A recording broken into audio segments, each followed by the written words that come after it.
ખાવી જોઈએ। જુવારની દાણી સ્વભાવે ઠંડી છે, તો આપણે જે કે વેધરમાં રહીએ છીએ તેમાં મોટા ભાગે ગરમી વાળું વાતાવરણ વધારે હોય છે। હવે શિયાળાના દિવસો વધારે ધીરે ધીરે ટૂંકા થતા જતા હોય છે। 2025 જે આપણે જો વર્ષની વાત કરીએ તો આ વર્ષે બિલકુલ ઠંડી પડી જ નથી।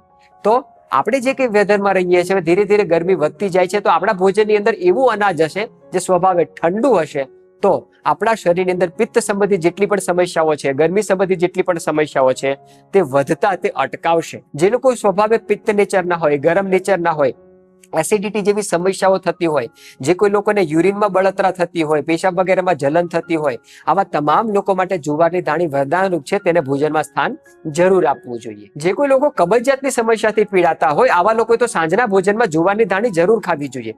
જ્યારે પણ આપણે રોટલી ખાઈએ છીએ, શાક ખાઈએ છીએ, તેની સાથે થોડી માત્રામાં તેલ હશે ને એની સાથે અડધો વાટકો, એક વાટકો આપણે જુવાર ખાઈશું, ત્યારે એ આપણા શરીરની અંદર જઈને મળને ફ્લબી બનાવે છે, મળને હળવું બનાવે છે। વર્તમાન સમયમાં ઘણી બધી ગૃહિણીઓ, ઘણા બધા પરિવારોની અંદર તમામ બાળકોને સવારે નાસ્તાની અંદર દૂધ આપતા હોય છે। આ ખૂબ બુરી આદત છે।